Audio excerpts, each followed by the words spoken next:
Well, thank you very much. I'd like just to add my voice to Michael Muller and express our deep gratitude and appreciation to those that perished in the line of duty. Last year, 120 humanitarian workers were killed around the world.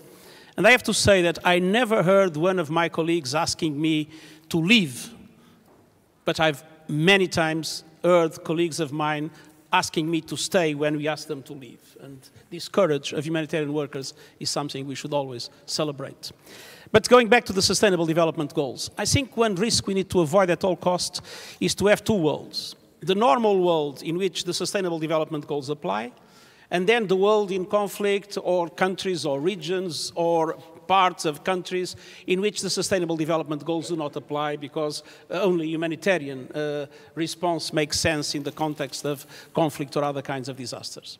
If there is something important in the Sustainable Development Goals is the character of inclusiveness, is the idea that is clearly expressed that nobody should be left behind, which means that we need to make sure that areas in crisis and people affected by crisis need to be incorporated in the objectives of the Sustainable Development Goals. And this is true for refugees, this is true for internally displaced, it is true for stateless people, it is true for irregular migrants in many parts of the world.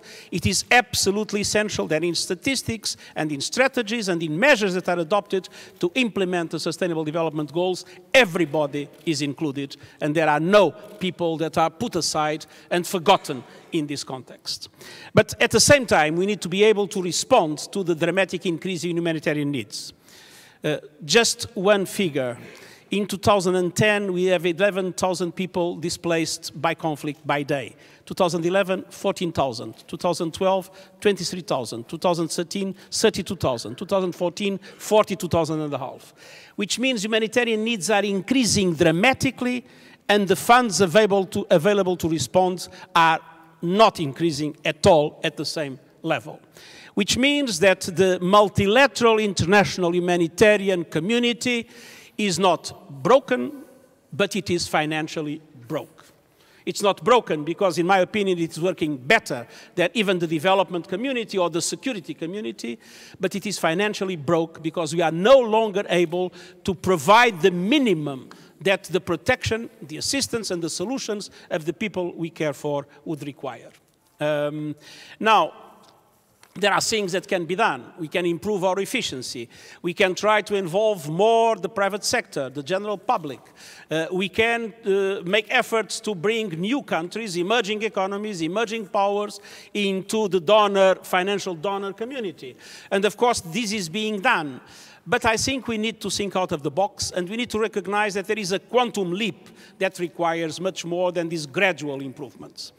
And there are two things that I've been putting on the table. One is whether it would make sense or not to have part of the humanitarian response by the international multilateral system funded by assessed contributions, as peacekeeping is.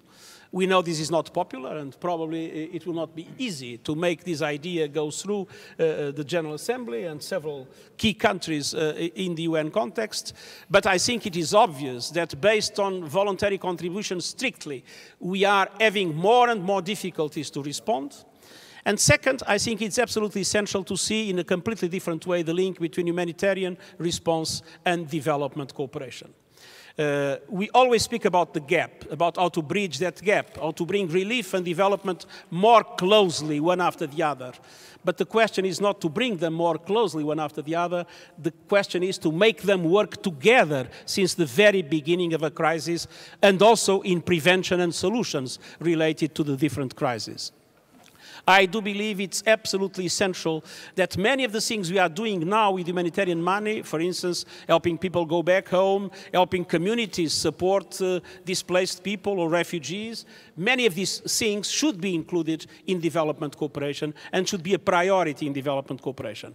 But one of the things that really is more puzzling is that when one looks at countries like Jordan or Lebanon or Kenya or Cameroon that are absolutely vital, not only only to receive and protect refugees and assist them, but also vital for regional stability, vital even as a first line of defense of collective peace and security, these countries cannot benefit from a number of instruments of development cooperation because they are middle-income countries.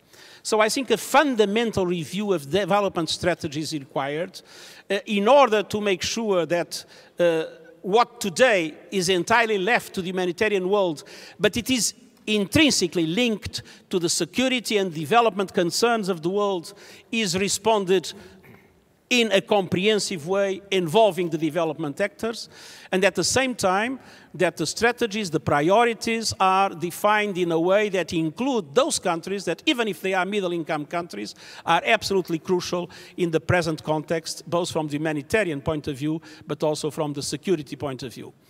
If we go with business as usual, we will have more and more situations like the ones we are facing today. And just to give you two examples, my organization will have in 2015 about 10% less than in 2014, in the best possible case.